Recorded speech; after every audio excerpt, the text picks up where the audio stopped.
every story appears ordinary till you see the core side of it. And what you're looking for is the story behind the news.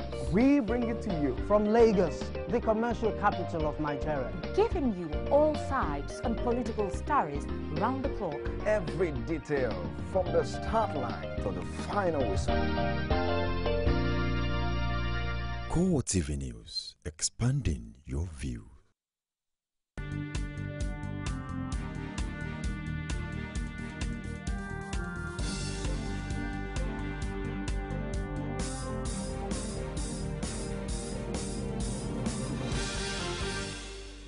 Hello, welcome to CoreTV Primetime News. I am Frank Omalape. Our top stories tonight. A Nigerian Air Force aircraft, Donia 228, crashes at the old Nigerian Defense Academy in Kaduna as the Air Force sets up an investigation panel.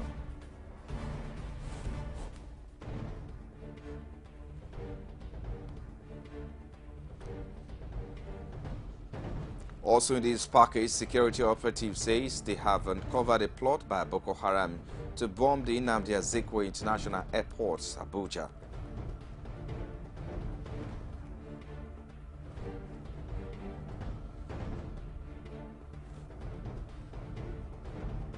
And more APC aspirants may step down as Kogi State governorship primaries gets underway.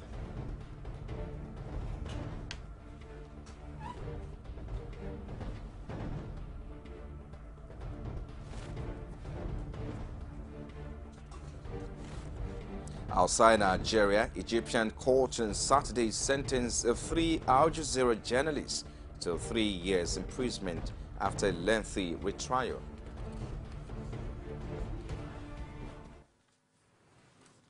Thank you for joining us tonight. We'll begin tonight with a Nigerian Air Force aircraft, Donia 228, which crashes at the old Nigerian Defense Academy, Kaduna, northwestern Nigeria. The crash reported to have claimed the lives of all 7 passengers on board. Was said to be heading to Abuja from the Nigerian Air Force base in Kaduna before it crashed 10 minutes after takeoff. It was gathered that the captain, co-pilot, board technician, and 4 passengers were involved in the crash, which confirmed by the Director of Public Relations and Information of the Nigerian Air Force, Air Commodore Dele Alonge, and the Northwest Zonal Coordinator of the National Emergency Management Agency, Musa Lala. The military aircraft crashed into a residential building within the neighborhood, igniting fears that the casualty figure could be high. Meanwhile, combat-ready soldiers have cordoned off the barracks, preventing people from gaining access to the area. And now the emergency workers in Kaduna have confirmed that occupants of the house in which the Nigerian Air Force Donia 228 aircraft crashed into were not at home when the plane went down. The crash, which left no survivors, according to NEMA Northwest Coordinator Musa Lala, has no record of ground casualty. The aircraft was Abuja bound and had taken off at about 6:45 a.m. from the Kaduna military airfield before the mishap. Bodies of the passengers have been recovered.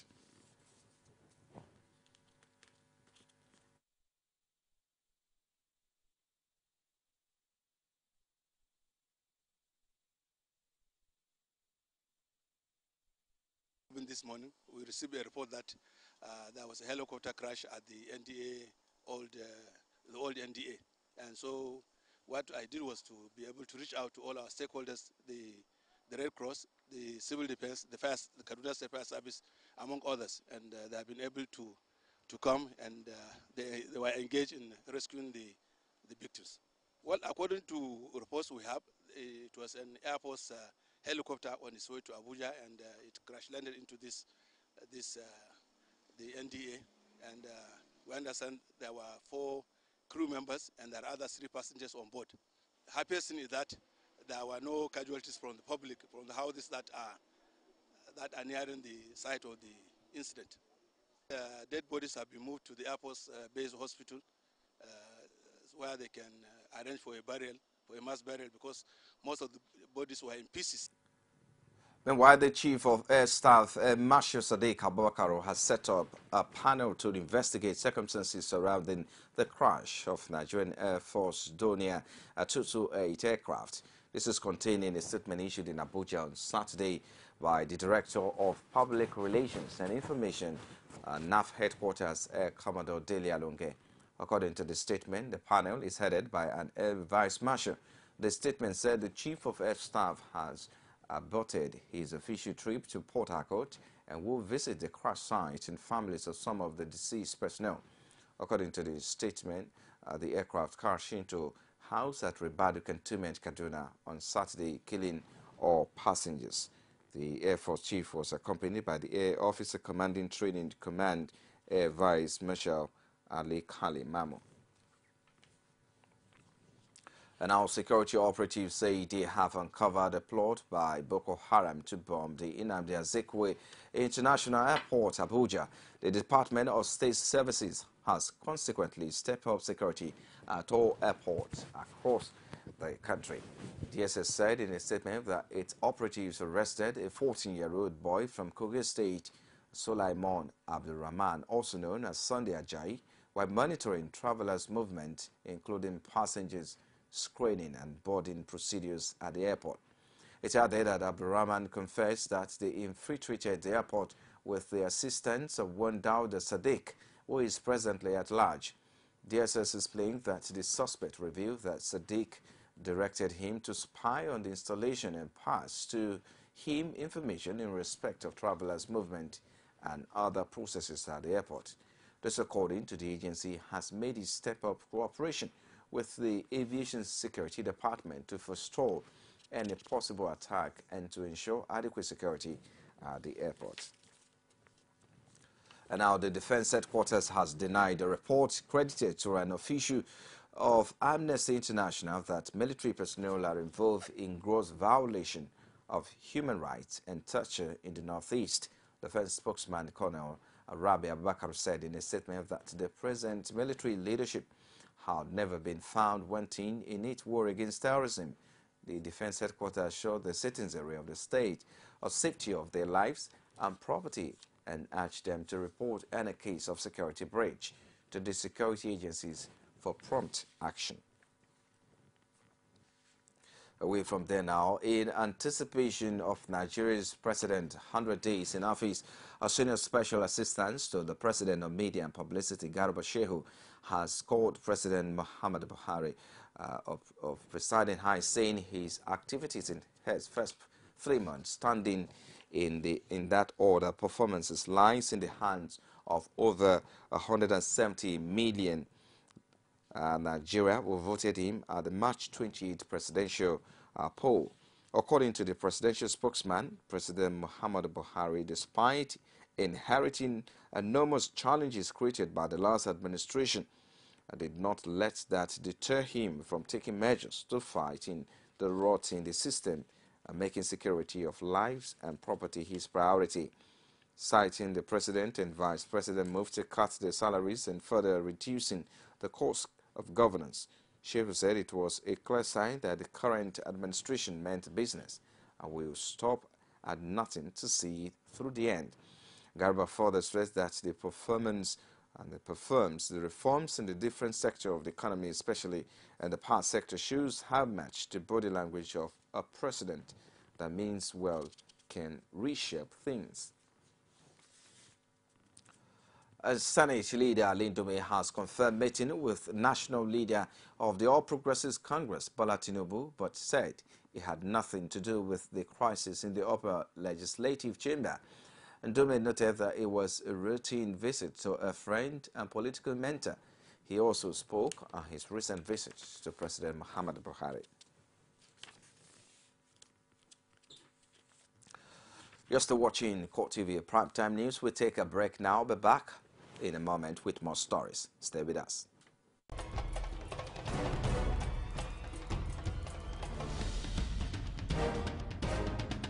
This is what the people are saying. You don't run a big economy with generator. They need to do more in terms of energy and power. Many things to do for this Nigeria about lights, water, and nudity. For Nigerians that are not gullible, we know that good laws have done nothing good for this country. Buhari won the election convincingly. Talk to our husband that you should keep promise about what you said, and because people are watching you, you know, another election is coming. Because some people will strong for Yoruba land, will be strong man, you don't die. This nation is moving forward. The best is going to take place. The people giving voice to the voiceless. Some pundits believe that as long as the political system is driven by selected few, corruption may be difficult to fight. You should be careful about what you say. I am not the only politician. Even if I've wronged anyone, it's time to forgive me. Political Arena every Sunday at 9:15 p.m. and a repeat broadcast every Tuesday at 1:30 p.m.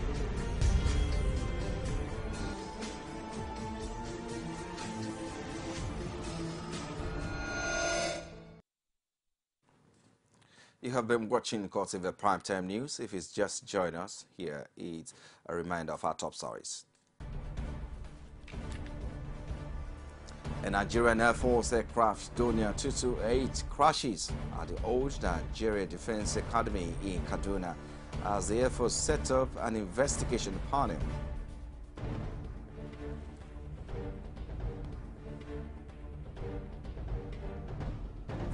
And security operatives says they have uncovered a plot by Boko Haram to bomb the Nnamdi Azikiwe International Airport, Abuja.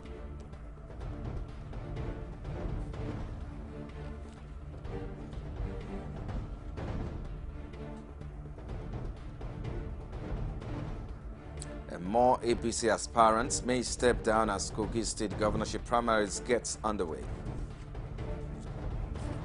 Thank you for being there. All our top stories can be found on our social media platforms. It's facebook.com/CoreTV News.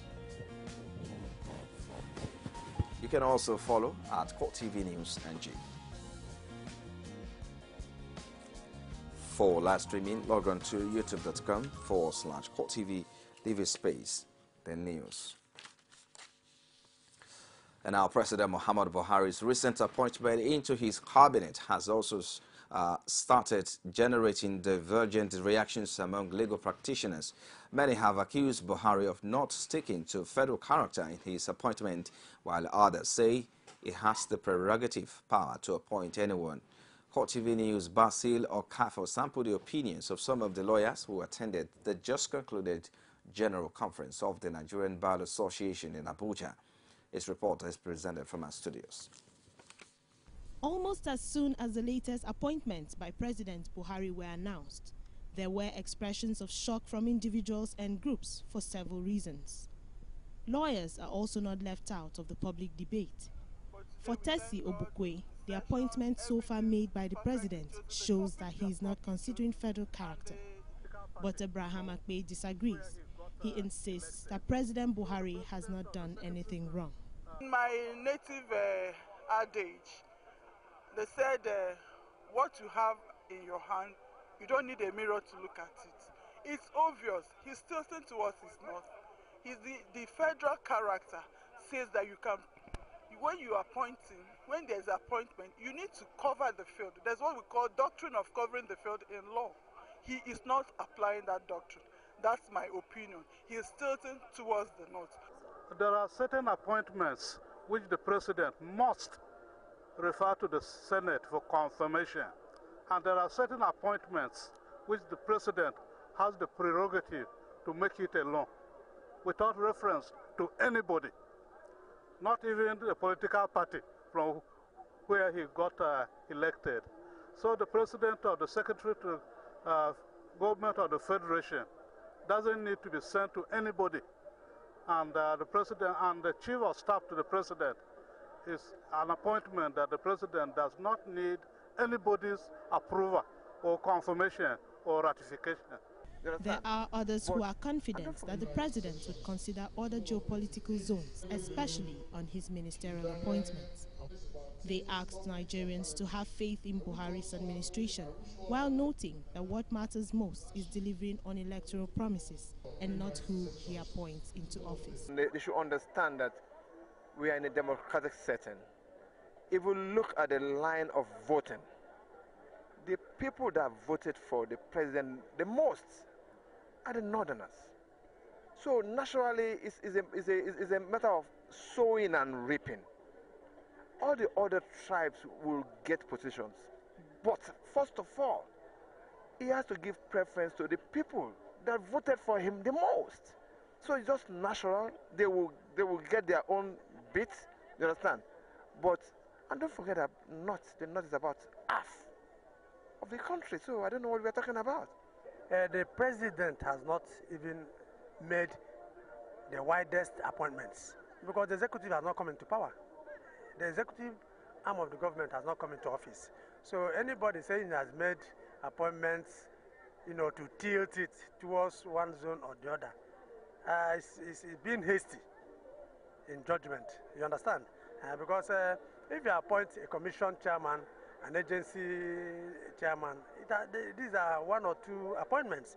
It is when the ministers are appointed that you will now think about whether the president is favoring one political zone or another. For these lawyers, the public debate on the appointments is good for the nation and would help keep the president on his toes ahead of the release of his cabinet list in September. Policy makers, politicians, analysts and members of the public differ in their view with respect to federal appointment made by President Muhammadu Buhari in recent time, while nationalists say the principle of federal character should be maintained in order to ensure unity and balance. Others are of the opinion that President Muhammadu Buhari should be allowed to decide who his teammate should be. Our correspondent has the rest of the story. Well, we'll bring you that report in our subsequent bulletins. As the November 21 governorship election in Kogi State draws near, the All Progressives Congress in the state have begun the process of choosing its governor candidate for the governorship poll. The activity ongoing at the Conference Stadium in Lokoja had 28 aspirants, with former governor of the state, Abubakar Audu. While some aspirants praised the process so far, promising to accept the result of the primaries, an aspirant, Tunde Irukara, has stepped down from the race. The candidate that was agreed upon for the Western Senatorial District yesterday was me, Babatunde Irukara. However, if other candidates would not withdraw, I think it is important to improve our chances of winning by withdrawing so that those who are in the contest stand a better chance. 2 minutes to speak, and we are timing this second by second. The results, please after it's been announced, are you going to accept in good faith? Yes, I will. APC. I'm not going to lose. Aspirant number 2. I'm going to accept it. APC. Away from there now, the Bring Back Our Girls campaign organization, Lagos chapter, is still resolute on the rescue mission of the Chibok girls. Speaking at an event target, Speak Out Saturday, the group say 500 days is too long a time for young girls to be in captivity. Our correspondent Emmanuel Ajay has the rest of the story. A singularity of purpose. Bring back our girls now and alive. Under the scorching sun, the Bring Back Our Girls campaign group continues to raise questions on the whereabouts of the abducted April 14, 2014 Chibok girls. In a chat tag, Speak Out Saturday, members of the group raised questions bordering on security challenges in Nigeria. Reacting to the questions raised, member House of Representatives Jide Jimo condemned the activities of Boko Haram insurgents in Nigeria, reaffirms the commitment of the federal government in rescuing the girls. What has happened is barbaric, it's heartless, and it's something one can describe as devilish. One could imagine if such a thing happened to his girls or girl, for them to have been abducted the last 500 days is saddening. And for one, as a person, it's condemnable. as regards the 3-month ultimatum to ending insurgency in Nigeria given to the service chiefs by the president. This is what he has to say. That's the directive, and this really shows to all of us that the president is very concerned and is pathetic, and I really mean it. If that directive is not carried out, you know the implication. And I think it is very important for them to re-strategize. Let them go to the drawing board and re-sketch their plans for the purpose of bringing back these guys safe and alive. Convener Yemisi Rantankutu says the group remains committed to the cause until the girls are rescued. We have the Honorable Jide Jimo here today. All of that is targeted at ensuring that we accelerate the security and securing the lives and property of Nigerians. We make sure that the security situation in Nigeria is sorted. We want to make sure that the insurgency, Boko Haram, and any other group that is beginning to think of growing into that kind of aberrant cult movement is deterred. As the crusade continues, campaigners for the release of the abducted Chibok girls are optimistic that the President Buhari-led administration will restore hope by rescuing the Chibok girls alive. Emmanuel Ajayi, CoreTV News, Lagos. And now the federal government has reversed the status of the Alvan Ikoku University of Education to its former College of Education status. The change in status of the well-known Alvan Ikoku College of Education towards the tail end of the administration of President Goodluck Jonathan has generated a lot of controversy while it lasted. A correspondent, Ajibade Officer, who has been monitoring the situation, has more in this report. The controversies surrounding the status of Alvan Ikoku University of Education, Owerri, and whether or not it will retain its new university nomenclature has lingered on for some time now. But a recent visit to Owerri by the leadership of the National Commission for Colleges of Education led to the revelation by its Executive Secretary, Monday Joshua, of the directive by President Muhammadu Buhari for the Commission to put on hold its elevation to a university and that of 3 others. According to him, the clarification became necessary to put an end to the current atmosphere of suspicion and confusion that has taken hold of the once peaceful institution.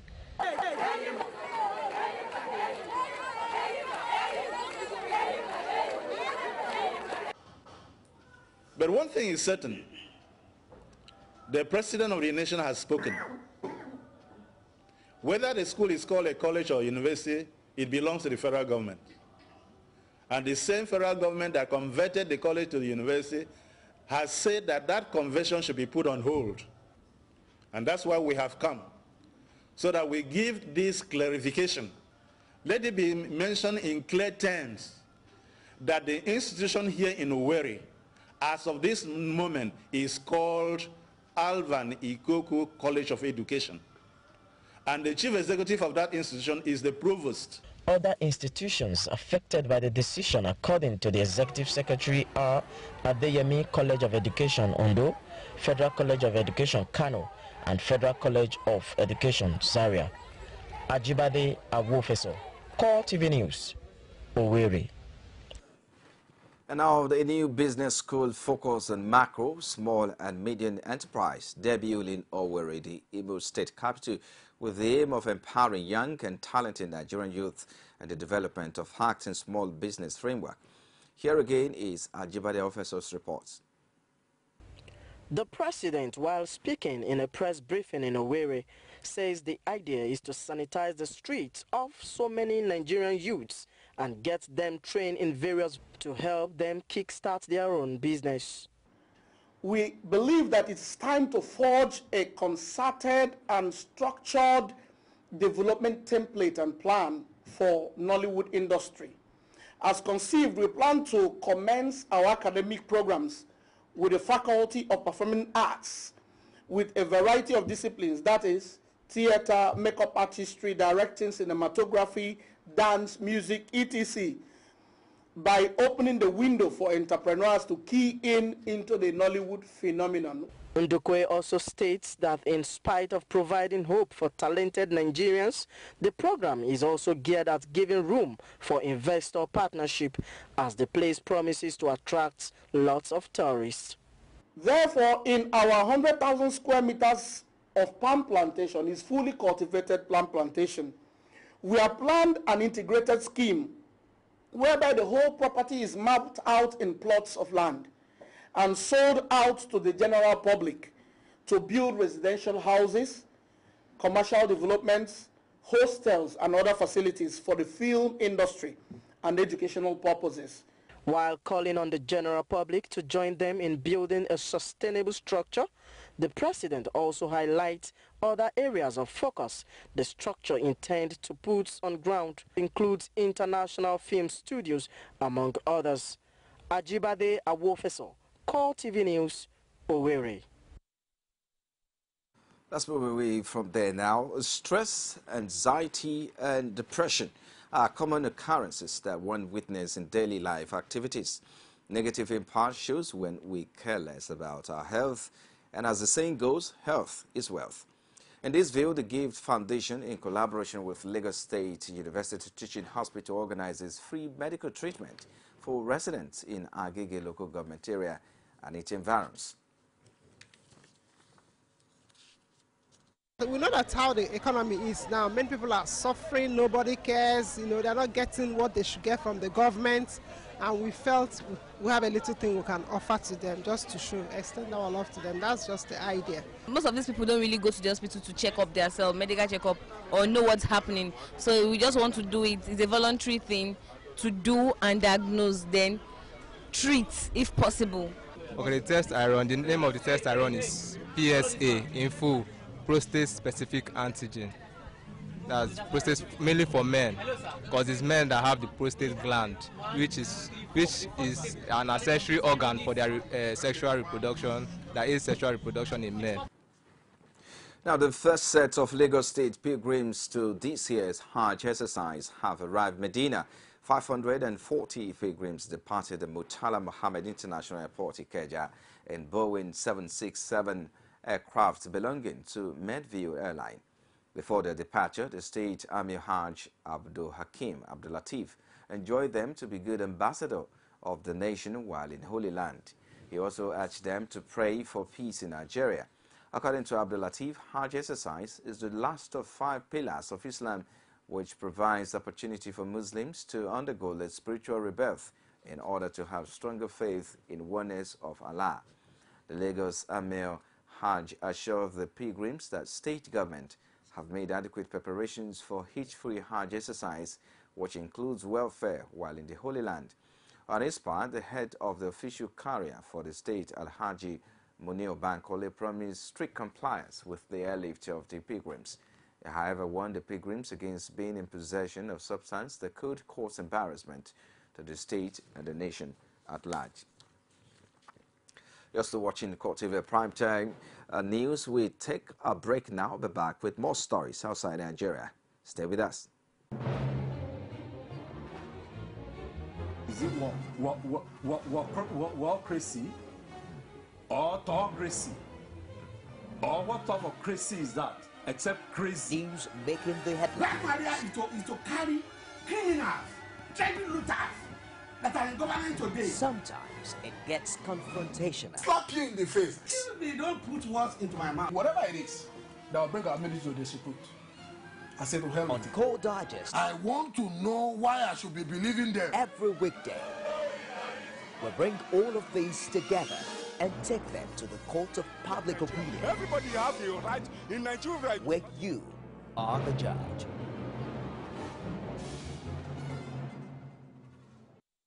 You can now watch CoreTV News live from anywhere in the world on our website www.coretvnews.com. Click on Live TV on our website and watch us live. And welcome to CoreTV Primetime News. To follow us on Twitter, click on Twitter icon on our website. On Facebook, click on the Facebook and YouTube to see all our previous news production. You can also watch us live on YouTube. Click CoreTV, leave a space, then News. CoreTV News, a 24-hour news station. Thank you for being there. Outside Nigeria now, Egyptian court on Saturday sentenced 3 Al Jazeera journalists to 3 years in prison after a lengthy retrial. Mohamed Fahmy and Baha Mohamed were present for the proceedings. Australian Al Jazeera journalist Peter Griste, who was freed in February 2015, was sentenced in absentia.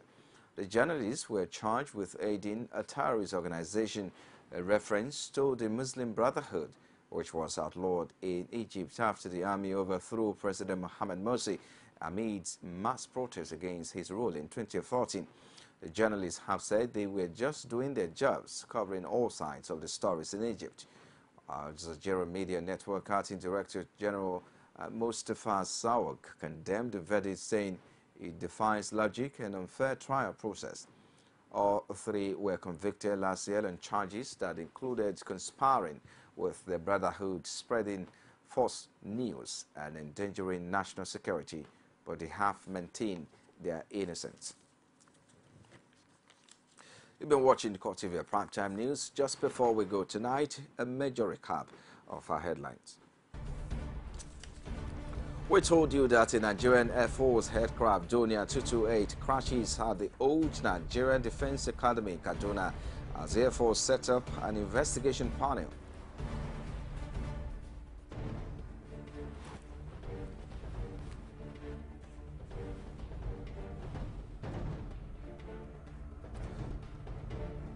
We also reported that security operatives say they have uncovered a plot by Boko Haram to bomb the Nnamdi Azikiwe International Airport, Abuja.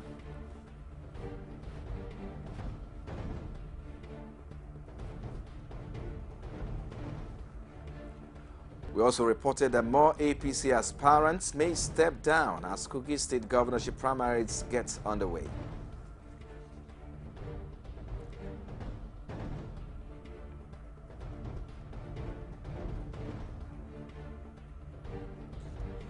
And finally tonight, Egyptian court on Saturday sentenced 3 Al Jazeera journalists to 3 years in prison after a lengthy retrial.